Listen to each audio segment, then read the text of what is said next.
يا صباح الخير على كل اللي بيتابعني واللي مش بيتابعني وما يعرفنيش. انا لونا، تابعوني على قناتي واعملوا اشتراك القناه وفعلوا الجرس علشان يوصلكوا كل فيديو جديد بنزله.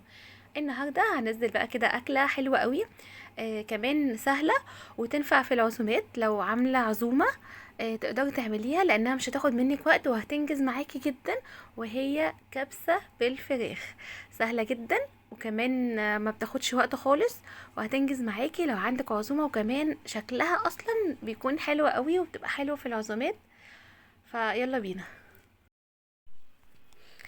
اول حاجة انا عندي نص كيلو من رز البسمتك. دي الكمية اللي انا هستخدمها. طبعا لو حابين تزودوا الكمية فانتوا هتضاعفوا كل حاجة انا عملتها استخدمتها لنص كيلو من الرز البسمتك. بغسله طبعا كويس وبسيبه منقوع في المية نص ساعة.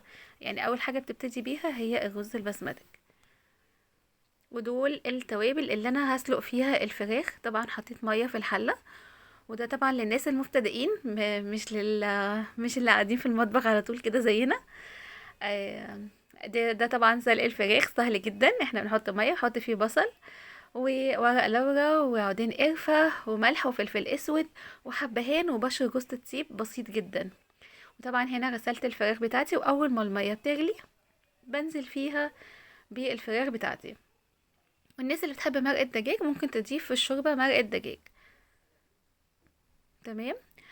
بس انا هنا ضفت مرقة دجاج في الكبسة نفسها، في في الكبسة اللي هعملها هوريكم بقى دلوقتي. ودي كمية الطماطم اللي انا عملتها. النص كيلو رز بسمتك عملت عليها كيلو من الطماطم. يعني لو هتعملي كيلو رز بسمتك هتعملي 2 كيلو من الطماطم. لو طماطم بقى كبيرة ممكن تبقى كيلو ونص.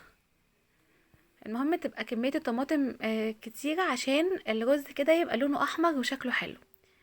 باجي هنا بقى في حلة على النار بنزل فيها معلقة زبدة وشوية من الزيت، وبضيف عليها بصلاية كبيرة مبشورة، وبضيف الطماطم. انا الطماطم دي مقطعاها قطع صغيرة عادي بايدي، وبضيفها عليها وبسيبهم بقى.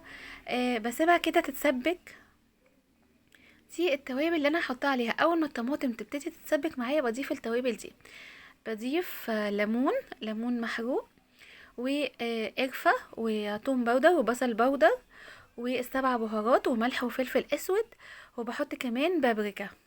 دي التوابل اللي انا بستخدمها. وده مكعب مرقة الدجاج اللي قلتلكوا عليه انا بضيفه هنا، ما ضفتهوش في الشوربة. هنا بيدي طعم حلو قوي للكبسة. بصوا بقى، الخطوة دي اساسية جدا وبتدي طعم لذيذ جدا للفراخ. طبعا الفراخ بتاعتي اتسلقت بعد ما الكبسة كده، الطماطم بتاعت الكبسة اتسبكت. بضيف الفراخ بقى بتاعتي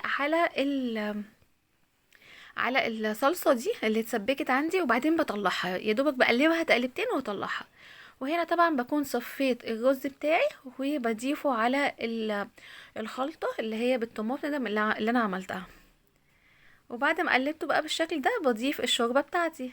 وطبعا يعني بسويه سوا. الرز الابيض عادي بيكون مستوى الشوربة فوق مستوى الرز بالظبط. اول ما بلاقيه ببقى سايبة طبعا النار عالية، اول ما الاقي الرز اتشرب معايا بوطي النار خالص، ولو عندك شياطة هيبقى حلو قوي. وبقفل عليها وبسيبه يستوي على راحته. هنا بقى بعد ما حطيت بقى الفراخ بتاعتي كده وخدت الطعم الجميل بتاع التسبيكة، بيفرق في طعم الفراخ جدا، بيخليها طعمها حلو قوي بجد. جربوها كده وقولوا لي كده رأيكم في الكومنتات. هنا بقى انا بعد ما حطيت بقى الفراخ كده بضيف هنا عليها دبس الرمان بالشكل ده كده. وحطيتها هنا في الاير فراير. لو مفيش اير فراير مفيش مشكله، ممكن تحطيها تحت الشوايه. هتحطيها في صينيه وتحطي عليها برضو دبس الرمان وتحطيها تحت الشوايه، تبقى زي الفل. وبألف هنا وشفا.